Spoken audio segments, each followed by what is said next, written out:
Both forgiveness and radical acceptance are gifts that you give to yourself. Radical acceptance is learning to release resistance and attachment. Hi, this is Jim Brillon. Welcome to our YouTube channel where we discuss all things mental health. Today I wanted to talk about a concept that it's something I work with many of my clients on, particularly when I'm working with teens and teaching DBT and emotion regulation. And it's something that can be very helpful to all kinds of people in learning how to cope with our various emotional states. And it's something called radical acceptance.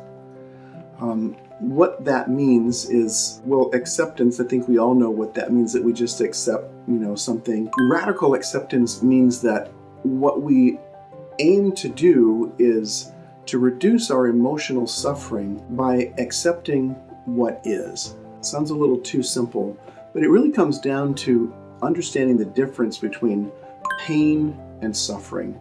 Pain in life is inevitable.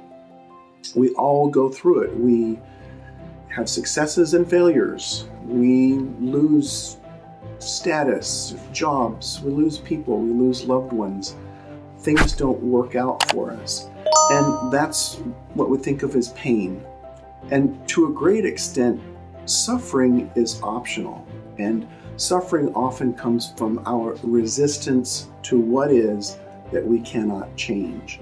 That's where the idea of radical acceptance comes in. Because when something bad happens, our suffering, it doesn't come necessarily directly from that pain, but from our either attachment to that pain or resistance to it. When I think of this concept, it reminds me of an analogy called the two arrows. That's kind of a Buddhist teaching.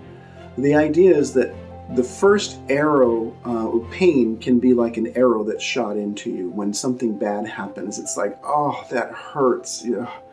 It's like you get an arrow shot into you. And often our resistance or our attachment to that pain is like we shoot another arrow into ourselves. It's sort of like, oh, I failed at that. It's like, oh man, that really, I hate that. I worked so hard and it didn't work out. That's the first arrow. And then when we start beating up on ourselves like, oh man, it's like you always screw up on those things. Why can't you get it right? It's like you shoot another arrow into yourself. When you start labeling yourself and telling yourself that you're a loser, you're shooting another arrow into yourself. That's sort of the analogy in that story. Radical acceptance is developing the ability to accept the situations that are outside of our control without judging them and without becoming attached to the suffering. It's very similar to the concept that is taught in Alcoholics Anonymous in the Serenity Prayer. Every AA meeting ends with something called the Serenity Prayer, where people hold hands and they say together, God grant me the serenity to accept the things I can't change, and the courage to change the things that I can, and the wisdom to tell the difference. And that really is what radical acceptance is about. That's where it starts. It's not about not feeling your emotions. It's not about suppressing emotions. And it's not forgiveness. Although forgiveness is a very similar concept, both forgiveness and radical acceptance are gifts that you give to yourself. Forgiveness is learning to release hurt and resentment.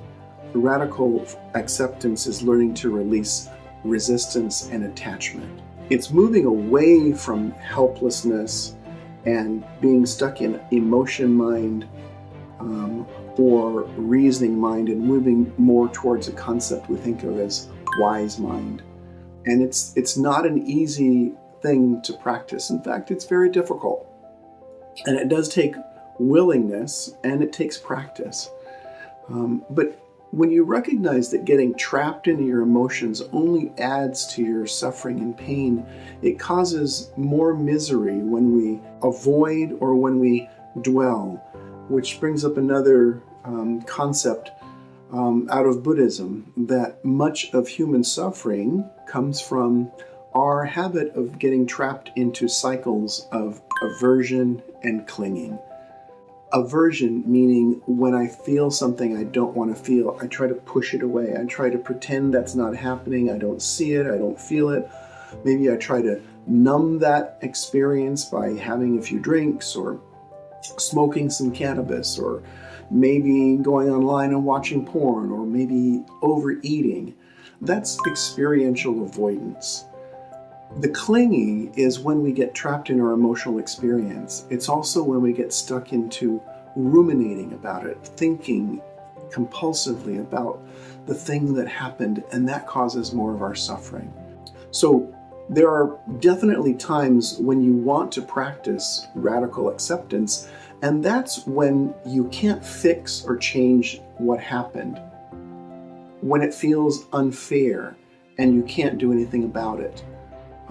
When you lose a loved one, or you lose a job, when you realize the really unfortunate truth of your relationship, that it's toxic, or that the person I'm with is not good for me, or is a narcissist, when you realize that you can't change that other person.